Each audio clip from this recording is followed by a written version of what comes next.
मैंने तुम्हें 9 महीने अपनी कोख में पाला, ये दिन देखने के लिए। पुरानी फिल्मों में ऐसे भारी भारी डायलॉग्स होते थे ना। वैसे पता है, कोख में ना सिर्फ बच्चा ही नहीं पलता है, और भी बहुत कुछ होता है, जैसे एमनियोटिक फ्लूइड और प्लेसेंटा, और ठीक ठाक भार होता है इनका। बच्चा अगर 3 से 4 किलो का होता है तो प्लेसेंटा और एमनियोटिक फ्लूइड मिलाकर 1 से 1.5 किलो के तो होते हैं। तो सोचिए, अगर पुरानी फिल्मों की माएँ साइंटिफिक डायलॉग मार रही होती तो क्या कहती? मैंने 9 महीने अपनी कोख में तुम्हें और उस प्लेसेंटा को पाला है। चलिए, let's not stretch the joke. आपको पता है प्लेसेंटा बनती कैसे? नहीं, बताती हूँ। नमस्कार, मैं हूँ ईशा, आप देख रहे हैं सेहत टॉक, और आज समझते हैं कि कंसीव करने पर शरीर में क्या होता है और कंसीव करने के लिए किस किस बात का ध्यान रखना चाहिए।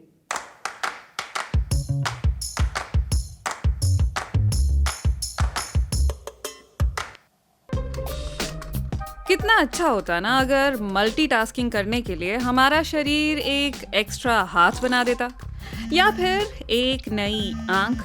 पर ऐसा थोड़ी ही होता है। अपने आप कोई नया अंग थोड़े ही ना उगाता है। एक्चुअली महिलाओं में उगता है प्लेसेंटा। जब आप प्रेगनेंसी टेस्ट कराती हैं तो वो जो लाइन बनी आती है वो यही बताती है कि आपके शरीर में प्लेसेंटा बनना शुरू हो गया है। दरअसल एग फर्टिलाइज होने के 1 हफ्ते बाद HCG नाम का हार्मोन एक्टिवेट हो जाता है। इसे ट्रोफोब्लास्ट नाम के सेल्स बनाते हैं।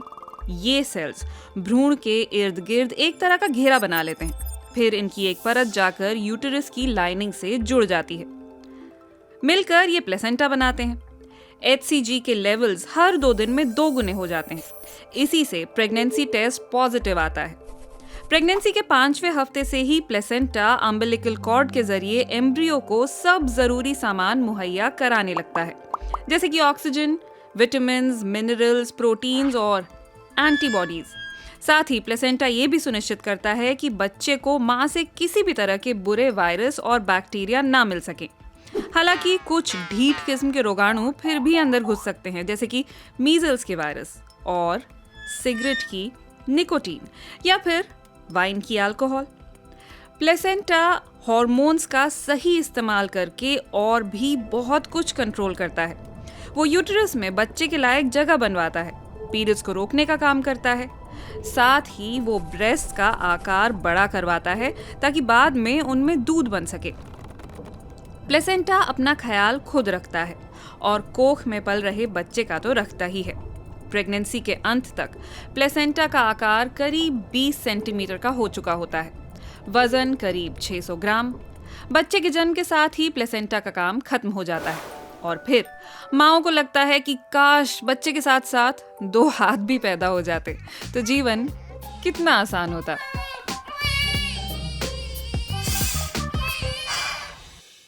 वो तो खैर कभी नहीं होगा, लेकिन जब आप घर पर पहली बार प्रेगनेंसी टेस्ट करती हैं और उस पर वो एक लाइन बनी आती है तो यकीन नहीं आता कि टेस्ट पॉजिटिव है। कुछ लोग दोबारा टेस्ट करते हैं या डॉक्टर के पास जाकर ब्लड टेस्ट भी कराते हैं ताकि एकदम कंफर्म हो जाएं। डॉक्टर जब अल्ट्रासाउंड करते हैं तो भी यही देखते हैं कि क्या प्लेसेंटा बननी शुरू हुई है। वैसे पहले सिर्फ प्रेगनेंसी टेस्ट किट्स ही होती थी जिन पर ऐसे लाइन बनी आती थी। कोरोना ने आकर इसे बदल दिया। कोरोना की जो रैपिड टेस्ट किट होती है उसकी लाइन भी एग्जैक्टली वैसी ही होती है। फ़र्क ये होता है कि आप उस पर यूरिन सैंपल नहीं, अपनी थूक का सैंपल इस्तेमाल करते हैं। पता है, 1 साल पहले जब मुझे कोरोना हुआ था और मैंने सोशल मीडिया पर अपना टेस्ट रिजल्ट पोस्ट किया था तो कई लोगों ने मुझे कॉन्ग्रेचुलेट किया। उन्हें लगा कि मैं माँ बनने वाली हूँ, और क्योंकि उसके बाद से मैंने कभी कुछ पोस्ट नहीं किया तो बधाई संदेश मुझे आज तक आ रहे हैं। खैर, आगे बढ़ते हैं। मैं तो प्रेग्नेंट नहीं हूँ, लेकिन अगर आप प्रेग्नेंट होना चाहती हैं तो इन कुछ बातों का ध्यान रख सकती हैं ताकि कंसीव करने में ज़्यादा मुश्किल ना आए।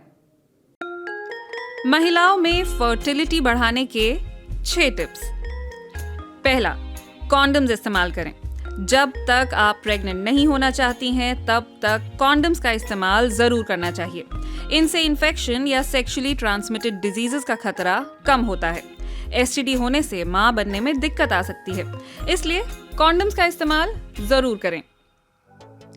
दूसरा, चाय, कॉफ़ी, शराब और ड्रग्स से दूर रहें। अब आप कहेंगे कि ड्रग्स और शराब तो समझ में आता है, लेकिन आखिर ये चाय और कॉफ़ी का क्या मसला है?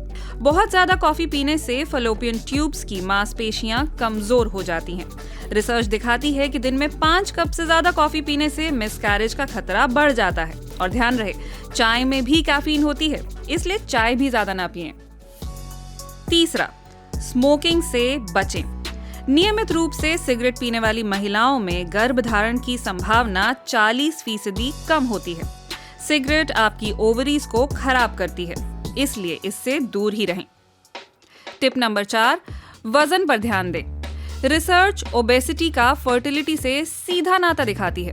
बहुत पतला होने की जरूरत नहीं है, बस ध्यान दें कि आप ओवरवेट ना हो। रेगुलरली थोड़ी बहुत एक्सरसाइज करते रहें और पौष्टिक आहार लें।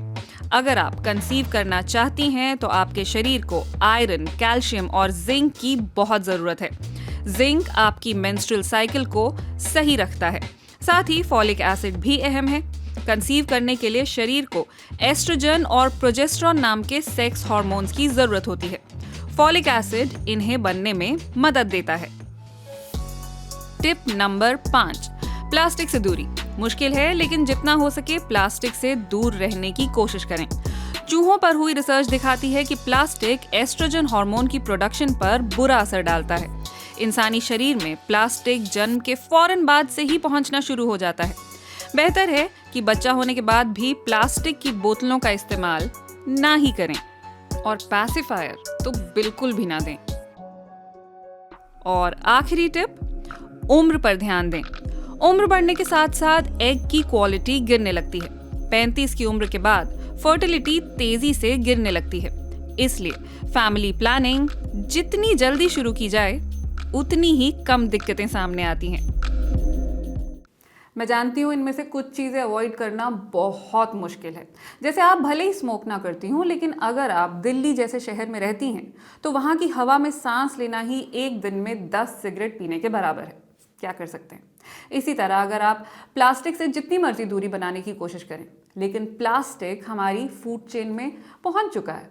रिसर्च तो यहाँ तक दिखाती है कि हम एक दिन में करीब 5 ग्राम तक प्लास्टिक खा रहे हैं, यानी लगभग एक क्रेडिट कार्ड के बराबर। अजीब बात है ना? आप सोचिए, प्लेसेंटा के अंदर भी माइक्रोप्लास्टिक मिले हैं, यानी आपकी कोख में जो बच्चा पल रहा है उसे आपसे पोषण के साथ साथ प्लास्टिक भी मिल रहा है। तो कुछ चीज़ों पर तो हमारा जोर नहीं है, लेकिन कुछ चीज़ें हमारे हाथ में हैं, जैसे वजन और कॉन्डम्स। STD यानी सेक्सुअली ट्रांसमिटेड डिजीजेस के बारे में विस्तार से बात करूंगी अगले एपिसोड में। याद रखिए, सेक्सुअल हेल्थ पर ध्यान देना बहुत ज़रूरी है, क्योंकि बच्चा कब कर रहे हो ये सवाल तो सब आपसे पूछेंगे, लेकिन बच्चा करने के लिए अपने शरीर को ठीक से तैयार कर रहे हो या नहीं, ये कोई नहीं पूछेगा। अब अगर यहाँ तक वीडियो देख ही लिया है तो इसे लाइक और शेयर भी कर दीजिए। और आज का एपिसोड आपको कैसा लगा, कमेंट करके मुझे ज़रूर बताइएगा। मैं आपसे मिलूंगी अगले एपिसोड में। तब तक अपना और अपनी सेहत का ख्याल रखिए। नमस्कार।